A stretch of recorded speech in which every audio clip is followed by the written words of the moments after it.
Our next speaker, Peter Sestic, lead development engineer at Sigmatex, United Kingdom, will introduce us to the Breakthrough Aerospace Materials project on development of 3D woven textile composites in the aerospace industry. Hello everyone, I'm Pete Sestic. I work for Sigmatex UK. We are converters of carbon fibre. We are traditionally weavers of reinforcement materials to aerospace, automotive, sports and leisure, marine, not to name others. This project, BAM, Breakthrough Aerospace Materials, was partially funded by Innovate UK, a 3-year funded program, and steered by the Aerospace Technology Institute. We, Sigmatex, were the lead partner in this program, which finished about 3 months ago, 3-year program. The aim of the project is to develop a validated software package that can predict the performance and permeability characteristics of 3D woven materials for structural components.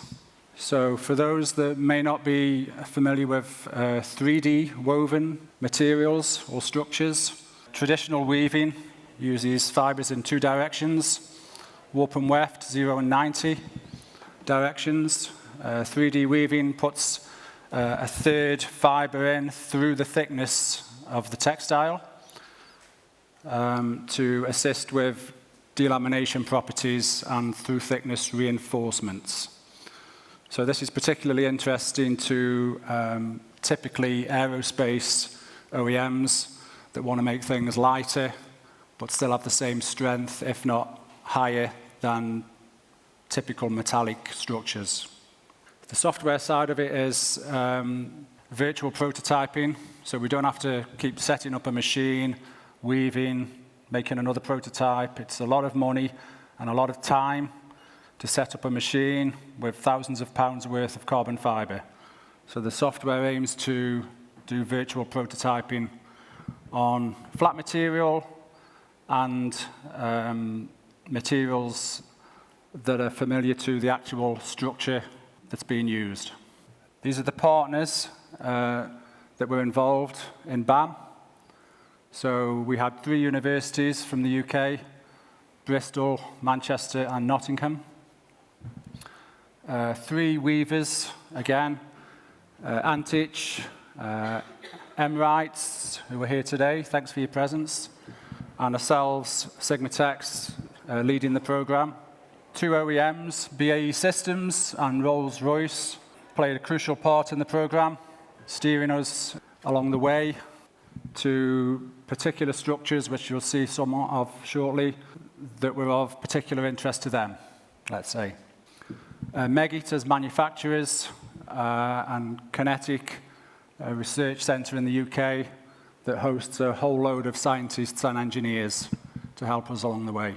2 software houses, finally, ESI and MSC, that worked together to bring about this validated software package.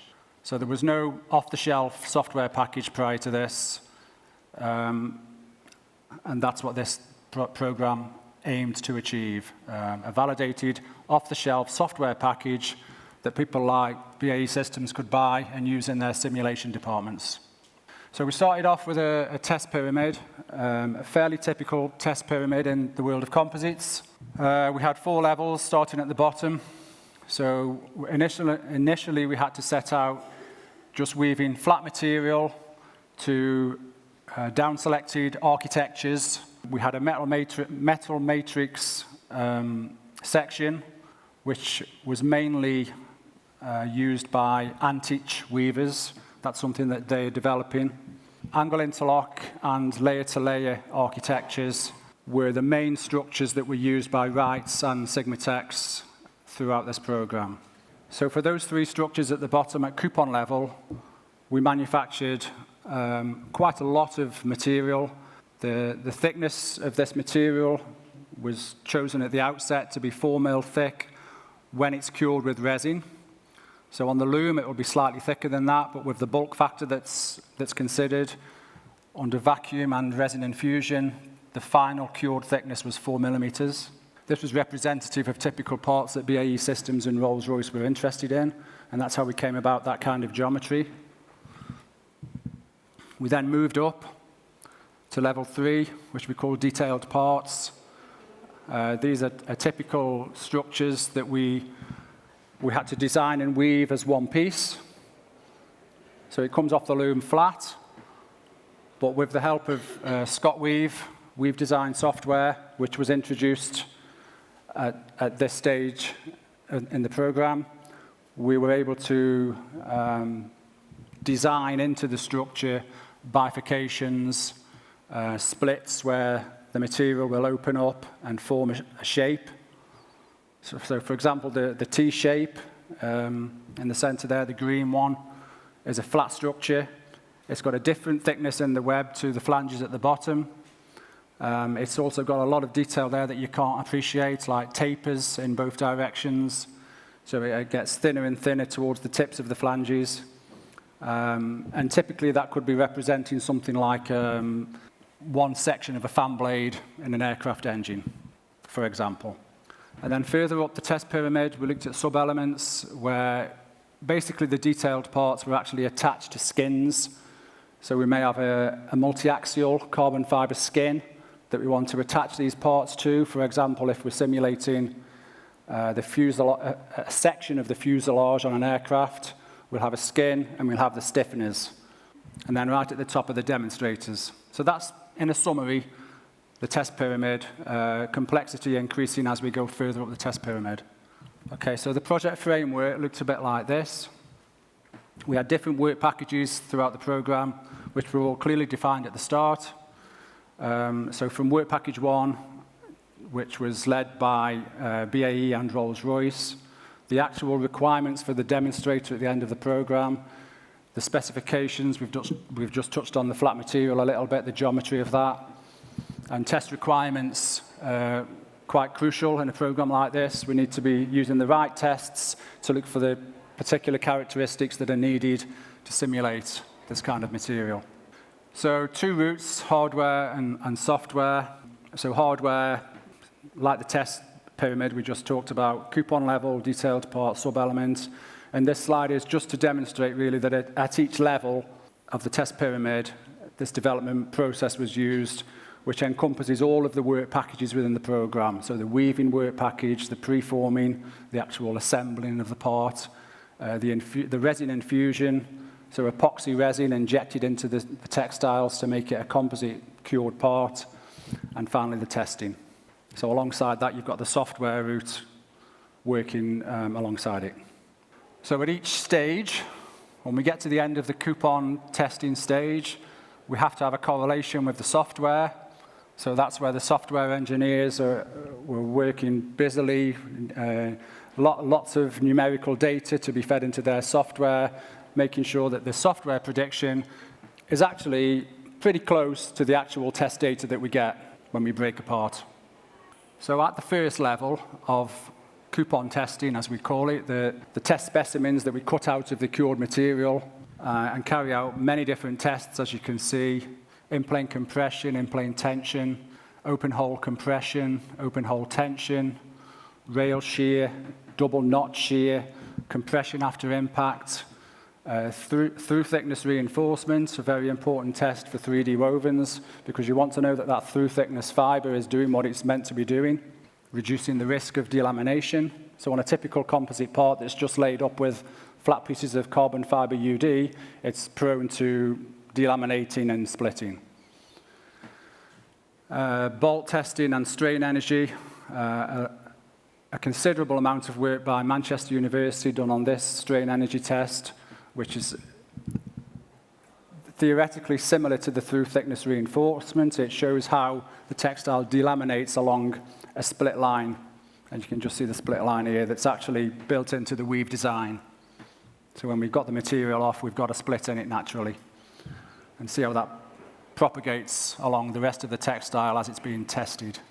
You can see 30 square meters of test material was produced just for this stage of the project, where we've just got flat material and we're trying to characterize it to see how it behaves over a number of different weave architectures.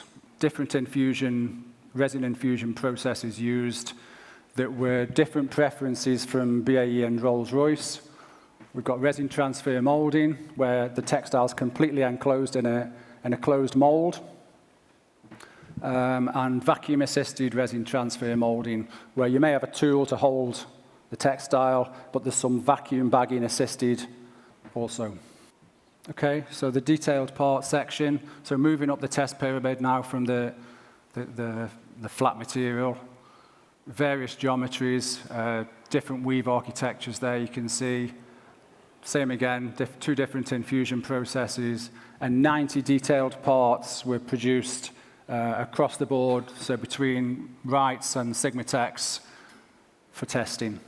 Again, there's a mention of Scott weave there. My particular role within Sigmatex is the actual weave design side of things. So I didn't do the program management. I did the actual, okay, this is the drawing that I've been given. How do I convert that into a weave design so we can program the jacquard with this information and get a resulting material off the loom at the end of it that will be reflective of the drawing. Okay, demonstrators. This particular stiffened skin from BAE Systems. Typically, metallic structures would run along as stiffening ribs. So the structures you can see in the length are T-stringers and pi stringers, which are 3D woven. We design them, we weave them flat, we expand them into shape, a little bit of post-weaving, trimming and preparation required. And then they're attached to this skin, which is an NCF, a multi-axial material, which we also make at Sigmatex. And this is, just to give you some idea of the geometry, this is approximately 1.5 by 1.3 meters. Okay, we have completed 65 data points, 390 individual coupon tests. So it's a very cluttered test data screen. It's just to give a snapshot of how much testing was actually done on the flat material. All of that data, of course, is fed into the simulation software and correlated against the actual test data that we achieved. It's far too much to go into detail. It's, you know, even though I was in the project for 3 years, can't recall all of them bits of data to say how this and that performed, but it's just a snapshot. Okay, so we've gone past the base material testing. We've moved on to detailed parts now. Typical schematic on the left of the tooling that BAE Systems used for a T-section stiffening structure. So it's tooled, it's vacuum bagged after, you can't see that on the screen. It's infused, it's cured. We've got these micro sections taken afterwards, looking through along the length of the T-section. This is T-stiffeners of particular interest within the industry, 3D woven, because you can churn them off the loom one after the other. But we've got to get them to that stage where they're a solid competitor to aluminium and 2D layup UD carbon fiber composites. So this was an opportunity for us to look at how good our 3D woven T-stiffeners are. It was an opportunity for us to look at the void section in the center. This is a part of the structure which, without any special design, is empty. So at this stage, we filled that void. It's called a noodle filler. We filled it with some, a collection of twisted carbon fiber toes, let's say. But then further down the program, we were looking at actually weaving that into the 3D structure, which was a major step forward. That's something that we're going to carry on looking at outside of BAM. And we also looked at the pull-off test, which I think is the next slide. And this region was the critical region where the initial failure always occurred. So although it's not shown in that slide, we've got further development of that where we've made some weave design adjustments to make them last longer, basically. Okay, so the actual testing, the pull-off test of these composite T-stringers, a bit scattered on there. We've got lots of different versions on there, let's say, but just to give you an idea of the test method there, a 35mm by 35mm clamping situation, and it's just gradually pulled to destruction. Then we can compare that with typical production structures that are used today. A little look at the closed mold resin infusion tooling that was designed by Rolls-Royce. In the center, you can see a sort of coffin box shape, and within that, lots of different shaped toolings could be inserted so that you've got one tool for multiple parts throughout the program. Okay, a Rolls-Royce part being tested there that was woven within the program. And again, similar to BAE Systems, Rolls-Royce are interested in further developing this, and they're extremely interested in the simulation side of it so that they can take advantage of that virtual prototyping. An actual demonstrator from the BAE side of the program. So a number of these have been made, I think 4 or 5 in total. So the 3D woven section are the length bits, 3 across there and 1 each side. The connection of those 3D woven stringers to the skin is where kinetic were involved. We needed a method of connecting them so that you could handle the whole skin quite confidently when you're applying the tooling sections to the structure. We didn't want any detachment in any areas. So lots of different tufting trials were done. So the connection of the stringers to the skin with a tufted thread. Samples were made for a tufting study on how the tufting affects the mechanical performance of the components. So to look at that knockdown factor that the connection actually gives you. A packaging study was done as well, so that when we get to production with these kind of things, we want to have the confidence that there's not going to be any damage in transit. It's going to be able to get it off the loom, trimmed, packed, and at the other end, whoever's going to infuse it can just unwrap it and know that it can be placed confidently into the tool. So as well as the simulation side of things, I guess it's true to say it covered a lot of other production-related items. Okay, integration of analysis tools. I'm going to speed up a little bit now because there's a lot to talk through still on the next 2 or 3 slides. Performance route at the top, permeability route at the bottom. So the permeability, the rate at which the resin flows through the parts, flows through the material. We needed to get software that would simulate both routes. So University of Bristol did a lot of work on the actual transformation of the unit cell of the weave. So 1 weave repeat, top left-hand corner. How it actually looks in software terms, in digital format, when it's woven, and you've got the crimp factor to take into consideration, and the bulk factor. That was a pretty fantastic piece of work by Bristol to actually get to that stage where they've got a simulated textile that was very reflective of the actual textile. Going through to ESI and the performance route, so that we've got a correlation there between mechanical testing and simulation. The same with permeability, a very complicated part of the project. I'm going to do my best to explain it in the next couple of slides. A lot of that work done by Nottingham University, understanding the permeability of the resin through the textile, and then being able to simulate that. So, as I say, Bristol University did a lot of work on the conversion of the unit cell on the left through to the actual as-woven prediction. And that's what you can see in the video. It's just the sort of unfolding of that work. So on the left, we can easily create the unit cell digitally. That's not an issue. But actually getting it to what it looks like as a woven textile is a much more complex area. There we go. So designing bifurcations into the structure. There's going to be a lot of movement in that radii area. All that was actually simulated so that the digital textile reflected what that T-section would look like as the toes, the carbon fiber toes or fibers, move, and crimp factor. All that movement is taken into consideration. So we start on the left with the textile design. There's a bifurcation you can't see there. It slightly opens up. You can see it splitting. That's how we design it, and the final output there. Another example, a tapered plank. Many structures have tapers in, so we had to have something reflective of that. Next step, performance analysis. Top left, shear test on the test material, so the coupon material we started off with. Okay, I can't get the one on the left to play, but never mind.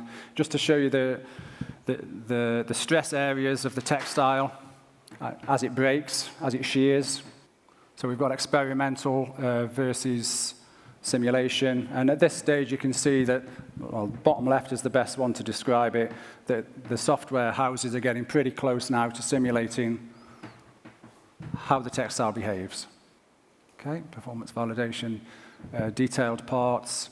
So it's just more correlation examples, really. On the top left is a good correlation of the flat test material. The next graph along is reflective of the bottom left corner, which is flat material that's been bent into a corner bend, as we call it. So that's going to behave very differently, and that was a typical requirement of the OEMs. So we've just got the two software houses doing the same thing, really, ESI and MSC on the right. Okay, so a little bit on the permeability simulation side of things. To manufacture composites with 3D woven reinforcement, a liquid resin system is injected into a dry fabric. So anyone that knows a little bit about composites will understand that. The fabric permeability describes how fast the resin will impregnate the reinforcement. Okay, so the faster we can get it in, without any voids, any dry areas, the quicker we can get it done, and the more money these companies can make. Knowledge of fabric permeability will allow process cycle times to be predicted and potential dry spots to be identified. To predict fabric permeability, flow through unit cell is analyzed numerically. And that's where the problems started, because a unit cell in a 3D woven structure, one weave repeat, is going to be much larger than, let's say, one weave repeat of a plain weave or of a 2-2 twill weave, for example. We've got an example here in the top right. It's a TextGen model. It's actually 2 unit cells there. There's 2 unit cells of a weave repeat there, but you can see the complexity and the number of layers. There's 8 warps, there's 9 wefts, and you've got this through thickness fiber going through for the through thickness reinforcement. So to convert that numerically in a permeability simulation scenario is a vast amount of work. So Nottingham University looks at a way of characterizing that and sort of finding a quicker solution, let's say, by identifying zones of characteristic local fiber arrangement. Go into that a little bit more on the next slide. Determine permeabilities of these zones numerically, and assemble the unit cell permeability from these local permeabilities. So what I mean by that is that they identified that the main 2 differences regarding the permeability rate of the resin was on the surfaces of the fabric and within the fabric.